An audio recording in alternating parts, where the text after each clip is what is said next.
1987. The tan building with the dark glass is our Weston River North, originally designed as the Hotel Nikko for Japan Airlines.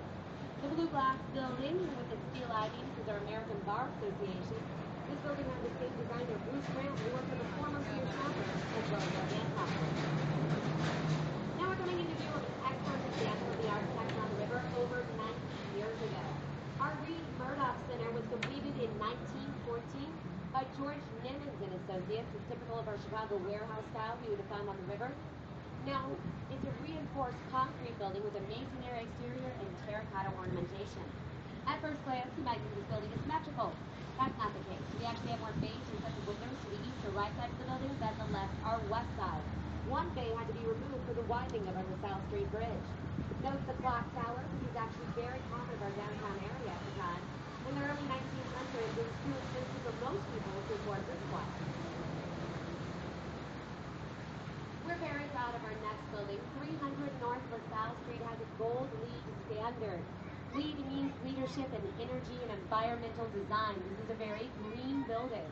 Now, one thing this building does to help our environment, instead of a traditional AC system, it takes the Chicago River water to cool it.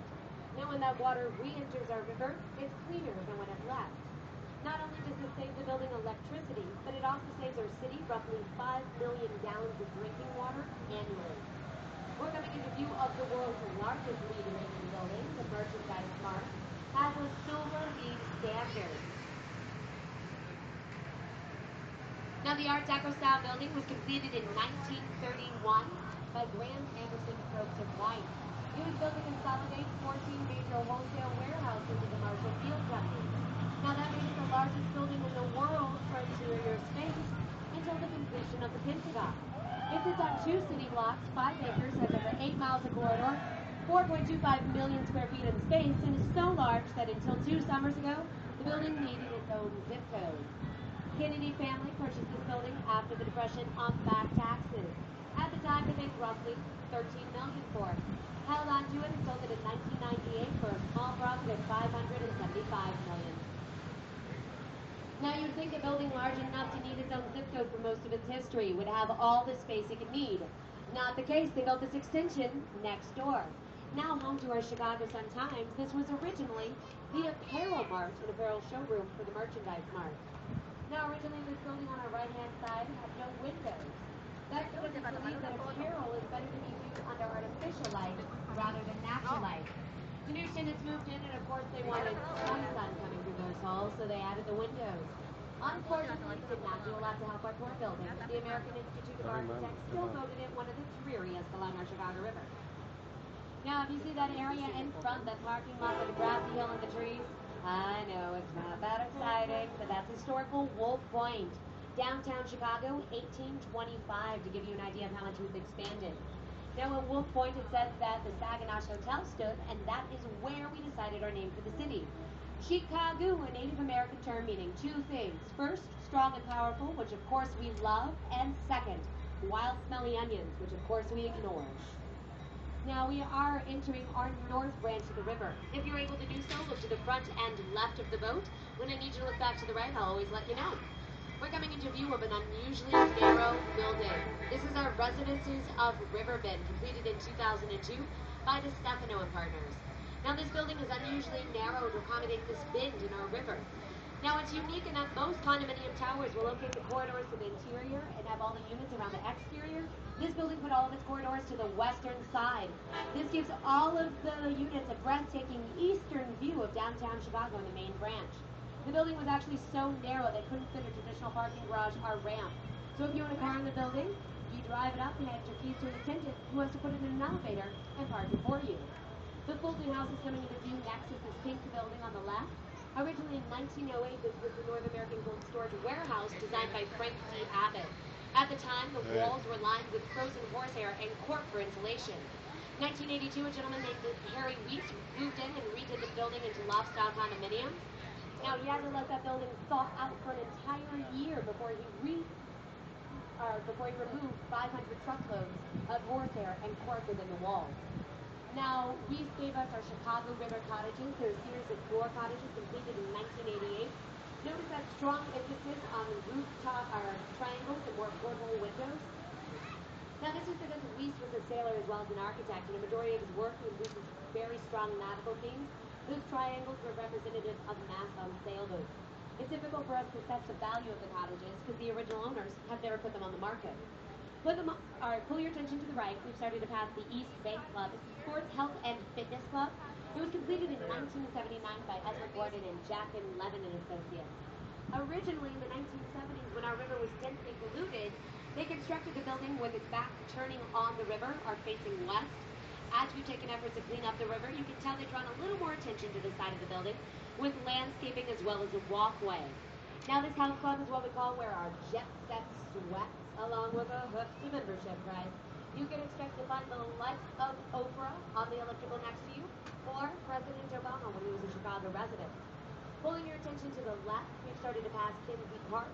They're a series of red brick townhomes completed in 2001 by Papa George and Reeves Architects.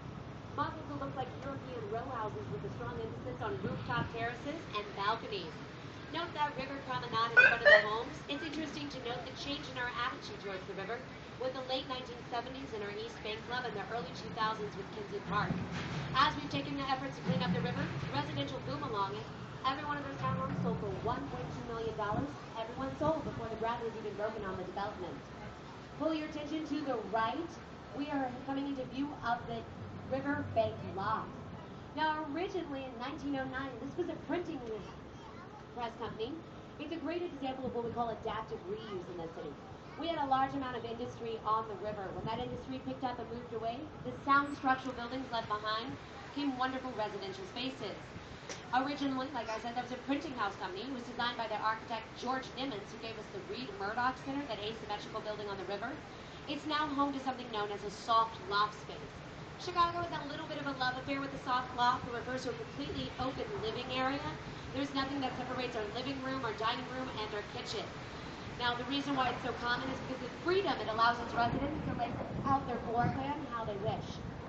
Keep your attention on the right. We're going to come into view of two pale condominium towers with a great deal of steel cross bracing. They're going to look like twins, but they're more like sisters because they're a little different. Erie and Kinsbury on the park. Were completed in 2002 by Lucian Lagrange and Associates, and they're done in what we call severe European style. That's what accounts for all this extreme steel cross bracing and snapback terraces visible on all sides. Originally planned called for 3 towers, the city nixed the third one, bought off the space it would have stood on, and added Erie Park. Now, this park might have a name change. They're talking about changing it to the A. Montgomery Ward Park in honor of Aaron Montgomery Ward. If you look to the front and right of us, the blue glass building with the concrete columns on either side of it, that's the Montgomery. Now, that was the corporate headquarters for the Montgomery Ward catalog. The building was completed in 1974 by Minoru Yamasaki. Yamasaki gave us the World Trade Centers in New York. Now, when he created this building, he went a little differently than a number of other buildings that he had constructed. He decided he was going to embrace Aaron Montgomery Ward's philosophy. Ward did not believe that there should be a physical way to show preference among his employees. So, when Minoru Yamasaki created the building, he opted not to have any corner offices, keeping with this theory. That way, no one would feel more privileged than their fellow worker based on their working space. Now, Aaron Montgomery Ward constructed and built up the Montgomery Ward Catalog Company. Montgomery Ward is very similar to Sears in Chicago history. It was a mail-at-order catalog that started in the 1870s. Now, by the early 1990s, the circulation was up to 3 million throughout the nation. Every catalog weighed up to 4 pounds. This area was pretty much dedicated to the Montgomery Ward catalog. The building that we're passing immediately to our right, the tan building with the black balconies, this was originally the office building for the Montgomery Ward catalog. Now, they discontinued the catalog in the early 1980s, and they actually declared bankruptcy in the early 1990s. When we clear the Chicago Avenue Bridge, we'll be right in front of the Domain. This was the warehouse for the Montgomery Ward catalog.